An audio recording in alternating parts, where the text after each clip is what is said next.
ഏവർക്കും journey of typist എന്ന YouTube ചാനലിലേക്ക് സ്വാഗതം. ഇന്നത്തെ ക്ലാസ്സിൽ കടക്കുന്നതിന് മുന്നേ നമ്മൾ കഴിഞ്ഞ ക്ലാസ്സിൽ കുറച്ച് പ്രീവിയസ് ക്വസ്റ്റ്യൻസ് വർക്കൗട്ടാണ് ചെയ്തു നോക്കിയത്. അപ്പൊ ആ ക്വസ്റ്റ്യൻ ചെയ്ത് നോക്കിയപ്പോൾ നമ്മൾ കുറച്ച് റൂൾസ് പഠിച്ചല്ലോ. അപ്പൊ ആ റൂൾസ് നമുക്കൊന്ന് ഓർത്ത് നോക്കാം എന്താണ് നമ്മൾ കഴിഞ്ഞ ക്ലാസ്സിൽ ചെയ്തതെന്നുള്ളത്. അപ്പൊ നമ്മൾ എന്താ രണ്ടാമത്തേത് എന്നുള്ള ഒരു മീനിങ് വരണമെങ്കിൽ നമുക്കറിയാം അത് ഇംഗ്ലീഷ് വേർഡ് ഏതാണ്, ലേറ്റർ എന്നുള്ളതാണ്. പക്ഷെ അത് ക്വസ്റ്റ്യനിൽ നമുക്ക് രണ്ട് ലേറ്റർ കാണാം, അതായത് ആൻസറിലെ ഏതൊക്കെയാണ് LATTER കാണും, LATER കാണും. അപ്പൊ രണ്ടാമത്തേത് എന്ന് ഓർമ്മിക്കാൻ LATTER ആണ് സ്പെല്ലിങ്. അപ്പൊ അത് ഓർത്തു വയ്ക്കുക. പിന്നെ പഠിച്ച നമ്മൾ ഏതാണ് എയ്തർ ഓർ കണക്ടിങ് വേർഡ്സ് ആയിട്ട് വന്നു കഴിഞ്ഞാൽ വെർബ് എന്ന് പറയുന്നത് രണ്ടാമത്തെ നാമത്തിനനുസരിച്ച് നമ്മൾ മാറ്റി എഴുതും. അതായത് എയ്തർ ഓർ വെച്ച് നമ്മൾ രണ്ട് നാമങ്ങളെ ബന്ധിപ്പിക്കാൻ വന്നു കഴിഞ്ഞാൽ വെർബിന് മാറ്റം വരുന്നത് ഏതിനെ അനുസരിച്ചായിരിക്കും? രണ്ടാമത്തെ നാമത്തിനനുസരിച്ചായിരിക്കും. അപ്പൊ രണ്ടാമത്തെ നാമം സിംഗുലർ ആണെങ്കിൽ ഇവിടെ വെർബ് സിംഗുലർ എഴുതുക, രണ്ടാമത്തെ നാമം പ്ലൂറൽ ആണെങ്കിൽ വെർബ് എന്ത് രൂപത്തിൽ എഴുതുക? പ്ലൂറൽ ഫോമിൽ എഴുതുക. അടുത്ത് പിന്നെ എന്താ പഠിച്ചേ? വുഡ് യു മൈൻഡ് വന്നു കഴിഞ്ഞാൽ എന്ത് യൂസ് ചെയ്യണമെന്ന് പഠിച്ചു?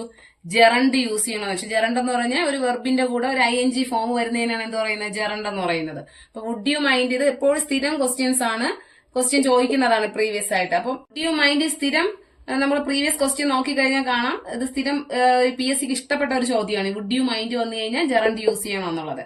പിന്നെ നമ്മൾ പിന്നെ പഠിച്ചെന്താണ്? ഒരു ക്ലോസ്ഡ് ഏരിയ, അതായത് ഒരു ആം ചെയറിന്റെ കാര്യം പറഞ്ഞു. അതായത് നമുക്ക് ആം ചെയർ, സാധാരണ ചെയർ അല്ല, ആം ചെയർ എന്ന് പറഞ്ഞു കഴിഞ്ഞാൽ അതിന്റെ നമ്മൾ ഉപയോഗിക്കുന്ന പ്രപ്പോസിഷൻ എന്ന് പറയുന്നത് ഏതാണ്? ഇന്നാണ് യൂസ് ചെയ്യേണ്ടത്. പിന്നെ ഒരു സ്മോൾ ഏരിയക്ക് ഒരു അറ്റ് തിയേറ്റർ, അല്ലെങ്കിൽ അറ്റ് മൈ അങ്കിൾ ഹൗസ്, അങ്ങനെ ഒരു ചെറിയ സ്ഥലത്തേക്ക് സൂചിപ്പിക്കാൻ വേണ്ടി നമ്മൾ യൂസ് ചെയ്യണത് ഏതാണ്? അറ്റ്. അപ്പൊ ഈ ഒരു 5 ക്വസ്റ്റ്യൻസ് ആണ് നമ്മൾ ഇന്നലെ ഡിസ്കസ് ചെയ്തത്. അപ്പൊ ഇതിന്റെ ബാക്കിയായിട്ടാണ് നമ്മൾ ഇന്ന് ഡിസ്കസ് ചെയ്യുന്നത്. ഇന്ന് ഇതുപോലെ ഒരു 5 ക്വസ്റ്റ്യൻസ് നമുക്ക് പ്രീവിയസ് വർക്കൗട്ട് ചെയ്യാം. അപ്പൊ ക്ലാസ്സിലേക്ക് കടക്കാം. ഇന്നത്തെ ക്ലാസ്സിലെ first question, if you went there you dash എന്നാണ് പറഞ്ഞിരിക്കുന്നത്. അതായത് ഇതൊരു ഇഫ് ക്ലോസിൽ വരുന്ന ക്വസ്റ്റ്യൻസ് ആണ്. ഇഫ് ക്ലോസിൽ വരുന്ന ക്വസ്റ്റ്യനില് നമ്മൾ ആദ്യത്തെ പോർഷൻ, അതായത് ഇഫ് വരുന്ന ഭാഗം എന്ന് പറയുന്നത് ഇഫ് ക്ലോസും അത് കഴിഞ്ഞ് വരുന്ന പോർഷൻ മെയിൻ ക്ലോസും എന്നാണ് പറയുന്നത്. അപ്പം ഇഫ് യു വെന്റ് ദയർ, അപ്പൊ ഇഫ് ക്ലോസിലുള്ള വെർബ് എന്ന് പറയുന്നത് സിമ്പിൾ പാസ്റ്റിലാണ് കിടക്കുന്നത്. അത് വെന്റ് എന്നുള്ള ഫോമിലാണ് കിടക്കുന്നത്. വെന്റ് എന്ന് പറയുമ്പോൾ ഏതാണ്? Simple past. അപ്പം ഇഫ് ക്ലോസിൽ സിമ്പിൾ പാസ്റ്റ് ആണ് കിടക്കുന്നതെങ്കിൽ മെയിൻ ക്ലോസ് വരുമ്പോൾ could, should, would, might plus V1 ഇതിൽ ഏതെങ്കിലും ഫോമിൽ ഉപയോഗിക്കാം ആൻസർ. അതായത് could, should, would, might plus V1. അപ്പം ഈ ഒരു ഫോമാണ് നമ്മള് ഇഫ് ക്ലോസില് സിമ്പിൾ പാസ്റ്റിലാണ് കിടക്കുന്നതെങ്കിൽ main clause could or, should or, would or, might plus V1 എന്നുള്ള ഫോമിൽ എഴുതണം. അപ്പൊ ആ ഒരു റൂൾ വെച്ചാണെങ്കിൽ ഇതിൽ ഓപ്ഷൻ നോക്കിയാൽ തന്നെ അറിയാം ഏതാണ് കുഡ് കിടക്കുന്നത്. ഏത് 3 എണ്ണത്തിൽ കുഡ് കിടപ്പുണ്ട്. എയും സിയും ഡിയും എല്ലാത്തിലും ഏതാണ് കിടക്കുന്നത്? കുഡാണ് കിടക്കുന്നത്. പക്ഷെ നമ്മൾ നോക്കുമ്പോൾ നമ്മുടെ റൂൾ വെച്ച് ഇതിൽ ഏതെങ്കിലും ഒന്ന് പ്ലസ് V1 ആണ്. അങ്ങനെ വരുമ്പോ V1 വരുന്നത് ഏതേ ഉള്ളൂ? സീറ്റ്, അതായത് കുഡ് സീറ്റ്. ഇതാണ് ഇവിടുത്തെ ആൻസർ എന്ന് പറയുന്നത്. അത് ഇഫ് ക്ലോസ് ഇതിൽ കുറച്ച് ടഫുള്ള പോർഷൻ ആണ്. നിങ്ങൾക്ക് ഇഫ് ക്ലോസിന്റെ ഡീറ്റെയിൽ ആയിട്ടുള്ള ക്ലാസ് വേണമെങ്കിൽ കമന്റ് സെക്ഷനിൽ കൂടെ അറിയിച്ചാൽ മതി. അപ്പോ ഇഫ് ക്ലോസ് വന്നു കഴിഞ്ഞാൽ സിമ്പിൾ പാസ്റ്റിലാണ് ഇഫ് ക്ലോസിൽ കിടക്കുന്നതെങ്കിൽ, വെർബ് സിമ്പിൾ പാസ്റ്റിലാണെങ്കിൽ, അതായത് ടെൻസ് സിമ്പിൾ പാസ്റ്റിലാണെങ്കിൽ നമ്മൾ മെയിൻ ക്ലോസ് എഴുതുമ്പോൾ കുഡോർ, should or, would or, might or plus V1 ആ ഫോമിൽ എഴുതണം. അപ്പൊ ആൻസർ കുഡ് സീറ്റ് എന്ന് കിട്ടി. രണ്ടാമത്തെ question, every adult has the right to marry dash. ഇതൊരു ക്വസ്റ്റ്യൻ ടാഗ് ആണ് കൊടുത്തിരിക്കുന്നത്, ക്വസ്റ്റ്യൻ ടാഗ് ആണ് ഉദ്ദേശിച്ചിരിക്കുന്നത്. അപ്പൊ എവരി അഡൽട്ട് നോക്ക്, ഇവിടെ എവരി അഡൽട്ട് വന്നു. അപ്പൊ എവരി വന്നു കഴിഞ്ഞാൽ നമുക്കറിയാം എന്താണ് നമ്മൾ ഉപയോഗിക്കുന്നത്? ദേ ആണ് കിടക്കേണ്ടത്. ഇനി ക്വസ്റ്റ്യൻ ടാഗ് ആകുമ്പോൾ നമ്മൾ എങ്ങനെയാണ് എഴുതേണ്ടത്? ആദ്യം ഇതിൽ ഓക്സിലറി വെർബ് ഏതെന്ന് കണ്ടുപിടിക്കണം, അതനുസരിച്ച് ആണ് നമ്മൾ എഴുതേണ്ടത്. അപ്പൊ ക്വസ്റ്റ്യൻ ടാഗിൽ എഴുതുമ്പം ആക്സിലറി വെർബ് ഇതിൽ ഏതാണ്? ഹാസ് ആണ്. അപ്പം ഹാസിന്റെ കൂടെ ദേ നമുക്ക് ഒരിക്കലും ചേരില്ല. അപ്പോ ഹാസ് ദേ അല്ല. ചിലപ്പോ ഓപ്ഷനിലെ ഹാസ് ഇവിടെ ഉണ്ട്, ഹാസിന്റെ ദേ. ആദ്യത്തെ ഓപ്ഷൻ തന്നെ ഹാസിന്റെ ദേ എന്നാണ്.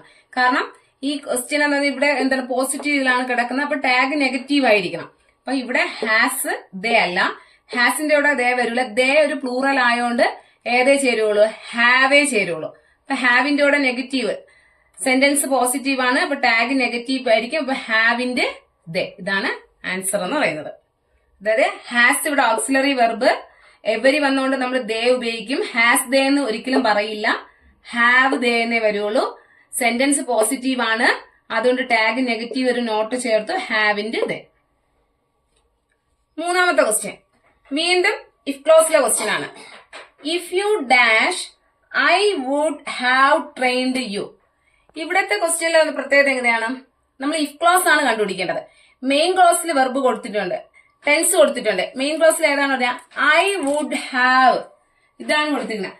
ഐ വുഡ് ഹാവ് എന്ന് പറയുമ്പോൾ തന്നെ നമുക്കറിയാം ഏതാണ്, വുഡ് ഹാവ് വന്നു. വുഡ് ഹാവ് വന്നു കഴിഞ്ഞാൽ ഇവിടുത്തെ മെയിൻ ക്ലോസ് ഇഫ് ക്ലോസിൽ പാസ്റ്റ് പെർഫെക്റ്റ് ടെൻസ് യൂസ് ചെയ്യണം. പാസ്റ്റ് പെർഫെക്റ്റ് ടെൻസ് എന്നതിന്റെ ഫോം ഏതാണ്, had plus V3. Had plus V3. അപ്പം വുഡ് ഹാവ് വന്നു. വുഡ് ഹാവ് വന്നു കഴിഞ്ഞാൽ നമ്മൾ ഓർമ്മിച്ചിരിക്കേണ്ട കാര്യം ഏത് ടെൻസ് ഉപയോഗിക്കണം, പാസ്റ്റ് പെർഫെക്റ്റ്. പാസ്റ്റ് പെർഫെക്റ്റിന്റെ ഫോം എന്ന് പറയുന്നത് ഹാഡ് പ്ലസ് V3. അപ്പൊ ഹാഡ് പ്ലസ് V3 വരുമ്പോ ഇവിടെ ഏതുണ്ട്, ഹാഡ് വാണ്ടഡ്. ഈ ഹാഡ് വരുന്ന ഒരൊറ്റ ആൻസറേ ഉള്ളൂ, അങ്ങനെ തന്നെ എടുക്കാം. അപ്പൊ എന്താണ് ആൻസർ, ഹാഡ് വാണ്ടഡ്. ഇനി അടുത്ത question, I prefer coffee dash tea. Prefer വരുമ്പോ സാധാരണ നമ്മൾ എപ്പോഴും ഉപയോഗിക്കുന്നത് ഏതാണ്, ടു. അപ്പൊ എന്റെ ആൻസർ ഏതാണ്, ടു. അഞ്ചാമത്തെ question, I dash for 2 hours and I am now tired. അപ്പൊ ഈ ക്വസ്റ്റ്യൻ ശ്രദ്ധിച്ചറിയാം, എന്താ കഴിഞ്ഞ ഒരു കാലത്ത് തുടങ്ങിയ ഒരു പ്രവൃത്തിയാണ് അല്ലെ. കഴിഞ്ഞ 2 മണിക്കൂർ കൊണ്ട് എന്താണ് വർക്ക് ഞാൻ ചെയ്യുകയാണ്, ഞാൻ ടയേർഡായി. അപ്പൊ കഴിഞ്ഞ സമയത്ത് തുടങ്ങിയിട്ട് ഇപ്പൊ ആ വർക്ക് അവസാനിച്ചിട്ടുണ്ടോ, ഇല്ല. ഇപ്പോഴും എന്താണ് ആ ജോലി തുടരുകയാണ്. അപ്പൊ കഴിഞ്ഞ സമയത്ത് തുടങ്ങി ഇപ്പോഴും ജോലി തുടരുകയാണെങ്കിൽ നമ്മൾ യൂസ് ചെയ്യേണ്ട ടെൻസ് ഏതാണ്, present perfect continuous. Present perfect കണ്ടിന്യൂസിന്റെ ഫോം എന്താണ്, has or have plus been plus ING. എന്താണ് form, has or have plus been plus ING. അപ്പൊ ഇവിടെ നമുക്ക് ഓപ്ഷനിൽ നോക്കിയാൽ ഹാസ് ഓർ ഹാവ് അങ്ങനെ വരുമ്പോൾ തന്നെ നമുക്കറിയാം ഇതിൽ ഒരു ഓപ്ഷനേ ഉള്ളൂ, ഏത്, ഹാവ്. അപ്പൊ have been plus have been working. ഇനി സപ്പോസ് ഇവിടെ ഒരു വേറൊരു ഓപ്ഷൻ കൂടെ ഉണ്ടായിരുന്നു, ഹാവ് ബീൻ വർക്കിംഗും ഉണ്ട്, ഹാസ് ബീൻ വർക്കിംഗും ഉണ്ട്. അപ്പൊ നമ്മൾ പഠിച്ച ടെൻസിന്റെ ഫോം വെച്ച് has or have plus been plus ING എന്നല്ലേ. പക്ഷെ നമുക്ക് ഒരു കൺഫ്യൂഷൻ വരേണ്ട ആവശ്യമുണ്ടോ, ഇല്ല. കാരണം ഇവിടെ ഏതാണ്, ഐ ആണുള്ളത്. ഐയുടെ കൂടെ എന്തേ വരുള്ളൂ, ഹാവേ വരുള്ളൂ. അപ്പൊ ഇവിടുത്തെ ആൻസർ ഹാവ് ബീൻ വർക്കിംഗ്. ഇന്നത്തെ ക്ലാസ്സിൽ 5 ക്വസ്റ്റ്യൻ ആണ്. ഇപ്പൊ ഇത് പഠിച്ചതിൽ ഇഫ് ക്ലോസ് മാത്രമാണ് ചെറിയൊരു ടഫായിട്ടും കൺഫ്യൂഷൻ ആയിട്ടും വരുന്നത്. അപ്പൊ അതിന്റെ ഡീറ്റെയിൽസ് ആയിട്ടുള്ള വീഡിയോ വേണ്ടെങ്കിൽ നിങ്ങൾ കമന്റ് സെക്ഷനിൽ കൂടെ അറിയിച്ചാൽ മതി, അത് പ്രത്യേകം എടുക്കുന്നതായിരിക്കും. ഇന്നത്തെ ക്ലാസ് നിങ്ങൾക്ക് മനസ്സിലായെന്ന് വിചാരിക്കുന്നു. എന്തെങ്കിലും സംശയം ഉണ്ടെങ്കിൽ കമന്റിൽ കൂടെ നിങ്ങൾ ചോദിക്കുക.